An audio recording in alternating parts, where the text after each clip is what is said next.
All right, hey guys, OFD checking in here on a Saturday morning, and I just want to take a few minutes and show you guys a new watch I just recently added to the collection. This is the Ball Engineer Master Diver 2, or Master 2 Diver, I think is what it is. This one is an earlier model from 2009, so it's not a certified chronometer, a COSC watch, but the newer models are all COSC certified. This is running an ETA, I do believe it's a modified 2824, from ETA, modified by Ball Watch Company. So if you guys aren't familiar with Ball Watch Company, they are instrumental, or Webster Clay Ball was instrumental in standardizing the timing of the railroad systems throughout the United States ever since the Kipton train crash in 1891, where two trains collided basically because one of the conductor's watches had stopped in his pocket for 4 minutes and he wasn't aware of it. Ball really became critical in standardizing the timing systems used by railroads even today. Just under the 12 o'clock position there, you guys can see the ball, and then the official, that's a RR standard there, and since 1891. They also use that logo there on the back end of the second hand. You can see the RR for the railroad standard. So I picked this watch up from a local friend. This isn't a new watch, obviously, from 2009. He was getting rid of it to fund a new purchase, and I was able to pick it up at a great price. It's a neat watch, compressor style diver. The top crown here at the 2 o'clock position controls your internal spinning bezel. It is a screw down crown. I'm not going to play with that on camera just because it's hard to get it to lock in the right position once you've got it. Over here at the 3 o'clock position, you have your standard timing crown, which will control your hands, stop the second hand because it is a hacking and hand windable movement. It'll also control your day and date there. So it's a great looking watch. Down at the 6 o'clock position, you guys can see the anti-magnetic automatic, the 3,000 or the 300 meters or 1,000 feet waterproof. They are ISO rated dive watches. And as far as the anti-magnetism goes, that is to 4,800 milliamps, which is basically the bare minimum to be able to put anti-magnetic on the dial of a watch. So they are anti-magnetic, but it's nothing like a Milgauss or anything like that from Rolex that's really designed to be an anti-magnetic watch.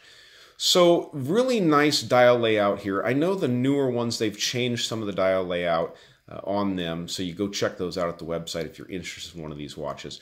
This watch uses gas tube technology for the lume, so unfortunately, I'm not going to be able to get a lume shot because I can't get my camera to adjust in the dark well enough to be able to pick these tubes up. It's the camera, not the watch. It's funny, when I first got this watch, I'm used to a watch that glows really bright when you go into the dark. I'm wearing actually my Breitling right now while I'm shooting a video, which when you go into a dark room, the Breitling just glows like crazy. These tritium tube watches are not like that. If you've ever experienced one, once your eyes get used to the dark, they'll glow even 30% or more than that than a standard painted on lume watch, but your eyes have to get used to it, and then you'll see them glowing. They glow all the time. These have a 25-year life, but as the time progresses, they will deteriorate a bit. Now, this watch is almost 10 years old, and it glows so bright, I can't even imagine if it glowed even brighter when it was new, but it glows really good now. It's super easy to see at night. As a matter of fact, in my watch box or on my watch stand next to my bed, it's one of the watches that it stands out. It's like a torch. It's almost ridiculous how much it glows. So you can see those tritium tubes are installed all the way around the bezel here, and also on the numbers at the 12, 6, and 9 position. There's also tritium tubes on the outside at the 5-minute markers, just outside the internal numbers there. Really neat dial layout on this watch. I like what they've done. They've changed a few things on the newer ones. Now this is a older model where they're using stainless steel. I do think the newer ones, they're using a lot of titanium in the cases, so they're going to be much lighter than this. So this is a 3/16 ounce stainless steel case. The entire case is brushed on this watch, as you can see. There's really no polish work done. The back was polished up. I'll show you the back here. The crown, it's a signed crown here. Railroad standard also there. Take a look at the case back. And you've got the Ball Watch Company anti-magnetic. There's a serial number. Lets you know about the tritium tube technology over here, the MB Microtech, and the Webster C ball on the side of that little diving bell. Pretty neat. So getting into the size real quick on this watch, it wears super well because it's really round. It is a 42mm case from side to side, which is you know, decent size. But then from lug tip to lug tip here, north to south, you're looking at just over 47. So it actually wears very nice on the wrist. Thickness on this watch comes in at just under 15. I measured a 14.8 millimeters to the top of that domed sapphire crystal there on the watch. So it's neat. You guys can see at the 12 o'clock position. Do you see that pip there that's raised? So that's that tube is pointing down, and it actually illuminates that whole 12 o'clock arrow there in orange. All the rest of it is a green glowing lume, but at the 12 o'clock position, it glows orange there, that arrow. It's really neat at night. So very nice watch. I'll go ahead and pause the camera here for a second, and we'll get it on the wrist here.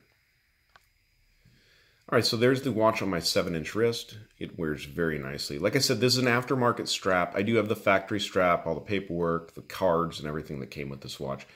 Very nice watch. I don't know if you guys captured that texturing on the dial. Kind of catch it there in the light, but it's almost got that Seamaster style texturing, but done in a circular pattern and very finely done on the watch. So you get this sunburst effect, especially outside in the sun. It's a great watch. It looks good. It looks different than your standard divers, and that's what I really love about it. I do wish I could do a lume shot for you guys, but I'm sorry, my camera just won't adjust to the tritium tube technology. I guess my camera's not technical enough. Or I probably just don't know how to use it. I could probably do it in a pro mode, but I don't know how to use that. You know, another thing about Ball Watch Company I wanted to mention, in the newest edition of Watch Time, the last one for this year, December 2018, in the back, in the very back, there is an article or an interview with Jeff Hess, who is the current president and CEO of Ball Watch Company USA. And it's a great, great article.